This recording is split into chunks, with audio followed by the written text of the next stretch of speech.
The International Bureau of Double Standards presents the CNN Iran File. The Islamic Republic of Iran, a nation of almost 80 million, a people with a proud history dating back thousands of years, a country bridging the world's most volatile regions, and one which confuses much of the world with its mysterious system of government and uncertain intentions. Iran is following a path others have taken in its quest for nuclear energy, but perhaps beyond. And with Iran, we're told the potential risks are somehow greater, and the opportunity to act won't last long. But what do we really know about the Iranian nuclear threat? What the experts know and what they don't know may surprise you. But what should not surprise you is that this documentary will not give a balanced view of what is the most dangerous situation facing the world today. Iran began its nuclear program under the Shah Mohammad Reza Pahlavi. Its first research reactor in Tehran and the fuel to run it was supplied by the United States. But in 1979, the revolution and the birth of the Islamic Republic. Ayatollah Khomeini initially suspended Iran's nuclear efforts and then changed his mind after a devastating 8-year war with Iraq, when Saddam Hussein used chemical weapons on Iran as well as on his own people. What Ms. Armanpour neglects to mention is that the United States and Great Britain had never forgiven Iran for the overthrow of their puppet, the Shah, and that the Iraqi dictator was supported by both nations in his war against Iran, which has never attacked another nation in living memory. Khomeini's successor, Ayatollah Ali Khamenei, has said as recently as this year that Iran never has and never will go after nuclear weapons. We do not have nuclear weapons, and we shall not build nuclear weapons. But from the outside, Iran has long given the impression that it does have something to hide. In 2002, the world discovered Natanz, a secret underground plant to enrich uranium. In 2009, it uncovered another plant, Fordow, built deep inside a mountain near the holy city of Rome. And then there's the research center at Esfahan, and at Arak, construction on a reactor that could produce plutonium. And finally, the conventional military site at Parchin, where the UN nuclear watchdog, the IAEA, alleges that Iran may have carried out nuclear-related explosive tests in the early 2000s. Get that? Alleges and may have. But what about another slant on what is being hinted at as evil secrecy? Iran's scientists and leaders would have to be as thick as two short planks to build anything sensitive out in the open, considering Israel's propensity to attack anything it feels like attacking. The USS Liberty, June 8, 1967.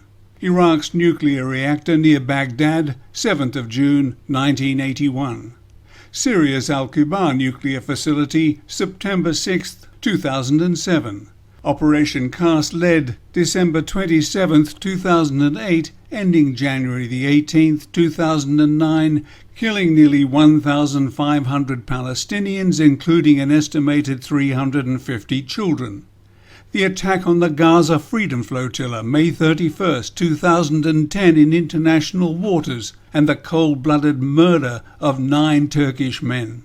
Yes, very sensible for Iran not to leave anything lying about for the Israelis to have a crack at, not to mention Iran's foresight in burying its nuclear facilities underground, in the light of Japan's Fukushima disaster and the way that the United States, Britain and Israel have been peppering the Middle East with so-called depleted uranium, which causes birth defects like these. But all that the tunnel-visioned IAEA and apparently CNN seem to care about is what Iran might be getting up to. Iran is not telling us everything. As opposed to Israel, who's telling them nothing. We are asking Iran to engage with us proactively. We categorically reject that any of the military sites are related to nuclear activities. But uncertainty lingers. Of course it does, because the international bullies thrive on uncertainties.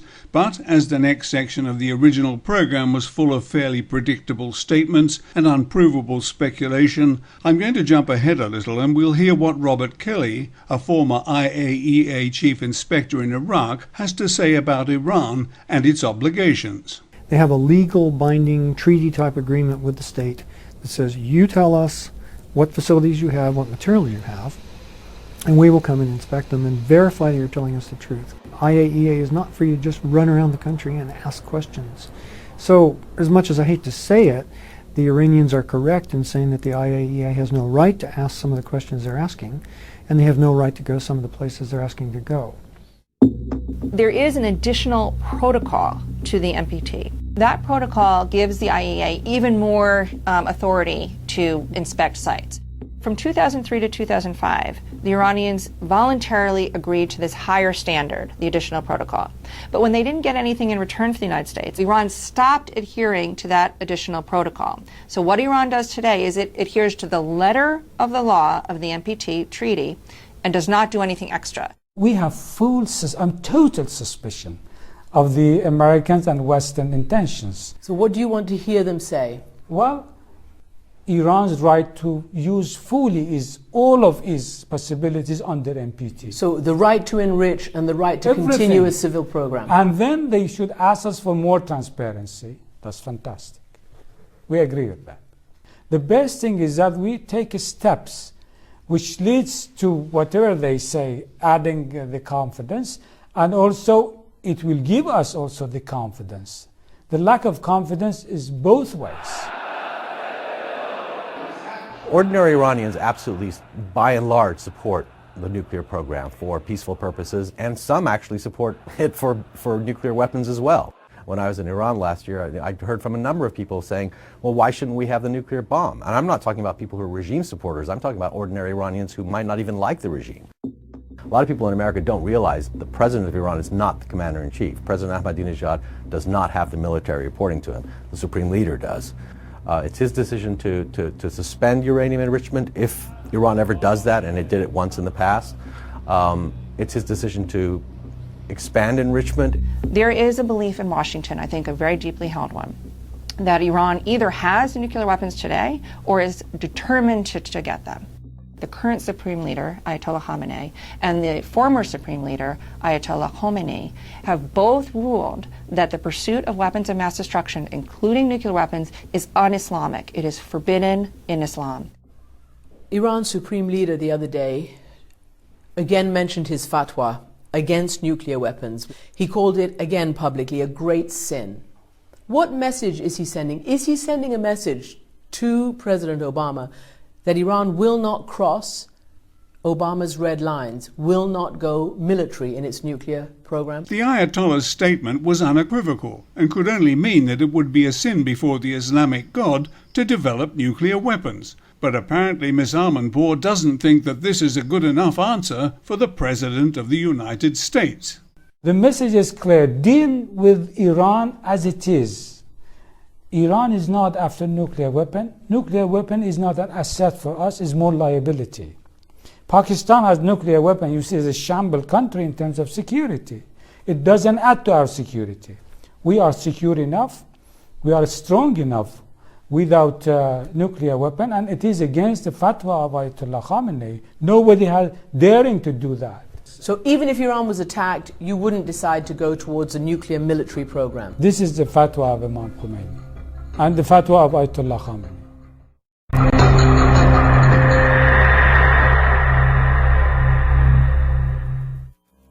The threat of a nuclear-armed Iran has sparked not just suspicion, but fear and loathing, truths and lies, from Israel to the Arab world, from Europe and the United States. And recently, a new phenomenon, what one expert is calling mainstreaming war.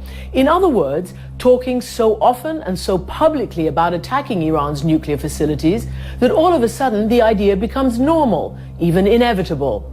The West says Iran has the right only to a peaceful nuclear program. And as yet, neither American, Israeli, nor European intelligence agencies believe that Iran has made a decision to actually go for a nuclear weapon. So what if there is a preemptive strike on an unproven program? Israel and the United States seem to have different red lines. My policy here is not going to be one of containment. My policy is prevention of Iran obtaining nuclear weapons. We're determined to prevent Iran from developing nuclear weapons. We leave all options on the table. But the Israeli government has gone a step further, now saying that Iran must be stopped before it acquires the capability to produce a weapon. Israel says Iran will cross one red line in 2012, where Israeli military intervention will no longer be an option to stop what it believes are Iran's ambitions. None of us can afford to wait much longer. This notion that somehow we have a choice to make in the next week or 2 weeks or month or 2 months is not borne out by the facts. Since the 1979 revolution, the Islamic Republic has backed the Palestinians, and fiery rhetoric from the current president, Mahmoud Ahmadinejad, makes a tense situation even worse. President Ahmadinejad's rhetoric is fiery, but Prime Minister Netanyahu's goes unremarked. Despite Ahmadinejad's persistent provocations, President Obama still persists on the diplomatic track. And in the words of the great John McEnroe, "You cannot be serious!" No matter what Obama might be saying here, leading the international community in imposing vicious sanctions against the population of another nation is anything but diplomatic. But the threat of an attack on Iran still looms.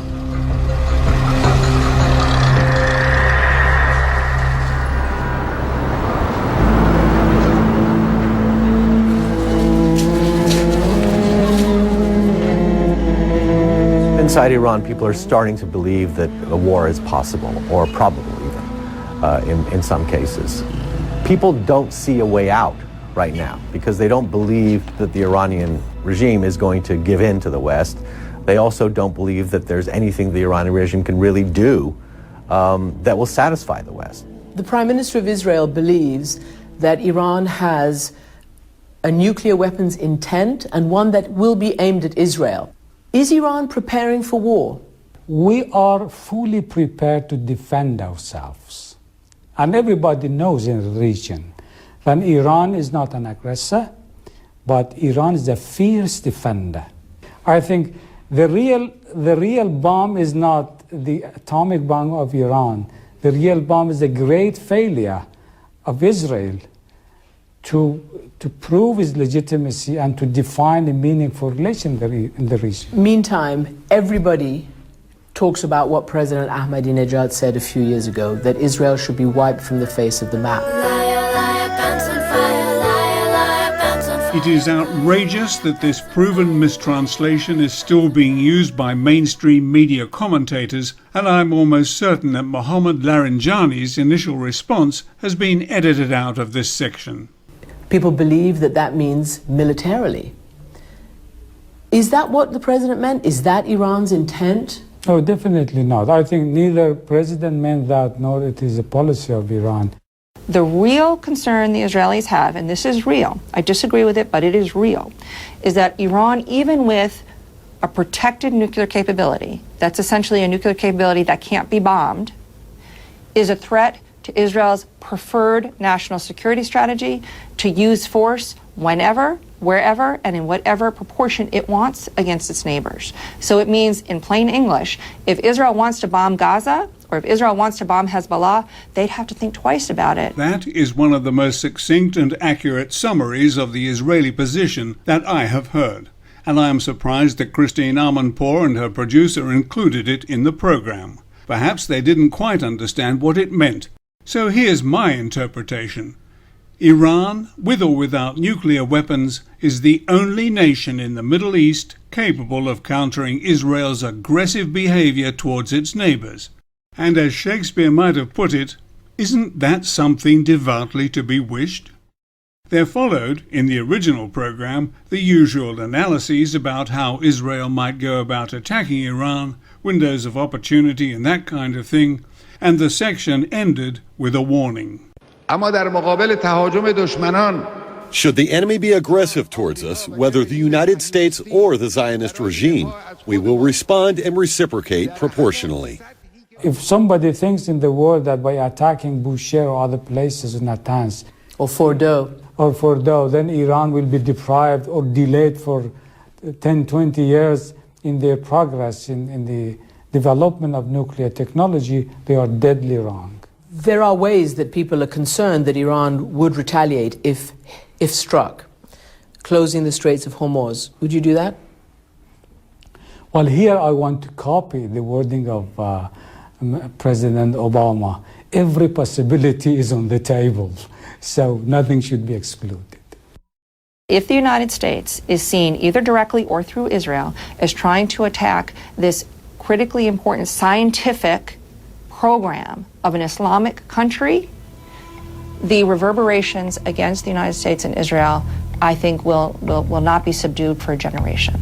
I think that we will see U.S. standing in the Middle East dwindle to near zero. We will be left with, at most, our alliance with Israel. I don't even think at the end of the day the Saudis would stand with us. Iranians are really very, very nationalistic people. Even those who are very, very much against the regime and would like to see the regime fall or be overthrown would hold a very negative view of the West and a very negative view of the attackers. The best strike does not necessarily stop this. Particularly the Israeli case might simply create a situation where Iran declared, we have been preemptively attacked, aggressively attacked. We now have no choice but to basically have a crash nuclear weapons effort. Analysts always look for the worst-case scenario. If attacked, Iran is likely to build its own bomb, which of course is far from being a certainty, but the obvious way of avoiding this is to stop this insane Israeli-led vendetta against Iran.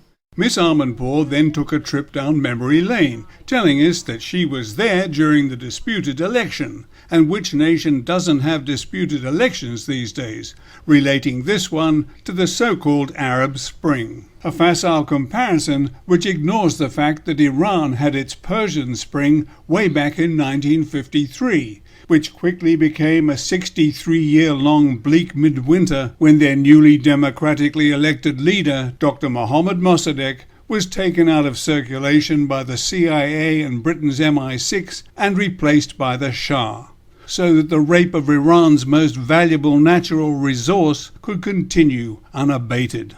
And unabated was Miss Armanpour's badgering of the representative of a nation which is already obeying all of the IAEA's rules. What is Iran prepared to give? The equation is simple. The Western community can ask us for more transparency. We are ready to go to full transparency. Full transparency? More than you're giving now under your legal obligations? It is more than additional protocol. This permanent human monitoring, but it should not come at the first stage. This is two parallel lines. One step transparency from us, one step cooperation from the Western. A not unreasonable position, but there were still more questions, including this audacious suggestion from a CNN reporter about what amounts to the rights of a sovereign nation to conduct its own affairs in the way it sees fit. Is all this worth it? The billions of dollars that you've spent, the years under sanctions, the crisis that could be coming to a head. Is it all worth it? Oh, yes. Because it actually hasn't materially enriched you. No, very much enriched us. We are not secondary citizens of the world. We are number one citizen of the world. We want to enjoy exactly the same rights the United States and United States people enjoying at the international level. Don't tell us that you are a little bit below. Treat us as a first-degree citizen. Then we will be more forthcoming. I've been covering Iran since 1991, and I've interviewed 3 presidents. The summing up was fairly predictable. It included a repeat of the Iran must obey mantra, along with a few rhetorical questions, ending with this ominous warning. The answers might mean the difference between war and peace. The challenge is certainly one of the greatest that the world faces right now. In truth, The biggest challenge facing the world right now is the dishonesty of the mainstream media, collectively the guardians of my invented organization, the International Bureau of Double Standards. And none other than Christine Amanpour provides us with a classic example in this promo. Amanpour is back. While you have the person in front of you, you have to do your best to get information out of them. What is your feeling about gay people? What is your vision for this job? Sometimes you have to ask the same question over and over again to get to the truth. Can you assure that you will not seek another term? Will you step down? Getting answers on the issues that matter. Amanpour, tonight on CNN. But let's take a closer look at just one of those statements. Sometimes you have to ask the same question over and over again to get to the truth. On the other hand, sometimes you have to leave out the most important questions because you'd probably get fired for asking them. So, in a recent interview with Ehud Barak, a man whose finger is as close to Israel's nuclear button as anyone's, Ms. Amanpour did not ask him in what circumstances Israel would use any of its estimated 200 to 300 nuclear weapons, while Barak droned on about Iran's threatening language. Oh, I will tell you exactly what he said. He said, and others said in public many times, that the Zionist entity, it's a code name for Israel. The bottom line is that the mainstream media are telling us only what Zionist Israel and its so-called friends want us to hear. And what we are hearing most is that Israel has the right to defend itself preemptively. The Jewish state will not allow those who seek our destruction to possess the means to achieve that goal. A nuclear-armed Iran must be stopped. But make no mistake, the threat of another war in the Middle East isn't just about what might be coming, it is already having a devastating effect on many people's lives. It was George Bernard Shaw who said, if all economists were laid end to end, they would not reach a conclusion. And ironically, Shaw was a co-founder of the London School of Economics. But you don't need to be an economist to know how vital energy is, and that when the price of oil goes up, things start falling apart economically.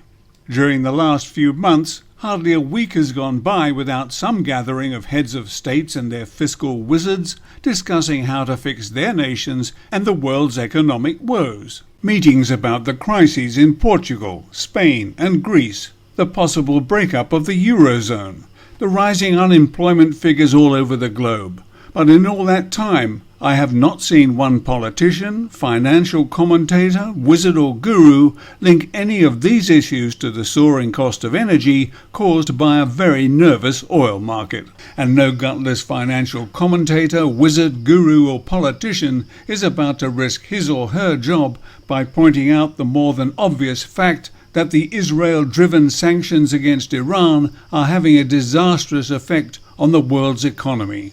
I'm not suggesting that this is the only reason for the recession, but to totally ignore the effect of sanctions against Iran, a nation with an estimated 10% of the world's total proven petroleum reserves, the world's fourth largest oil producer, is out-and-out economic insanity.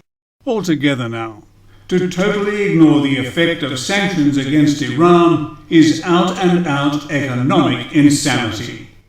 Iran is not the problem, Israel is the problem. Therefore, citizens of all nations must ask themselves, who are the enemies inside the gates of my country? Who are the politicians, the so-called journalists and expert commentators who are selling my future and that of my children for the proverbial 30 pieces of silver? To me, it is evident that a majority of the practitioners and supporters of Zionism are racist, elitist, and intolerant of those who hold different views and opinions from their own. So I would not like this to become the concealed symbol of the land of my birth, and I am sure that citizens of other nations would feel the same. But I fear that the process is well underway.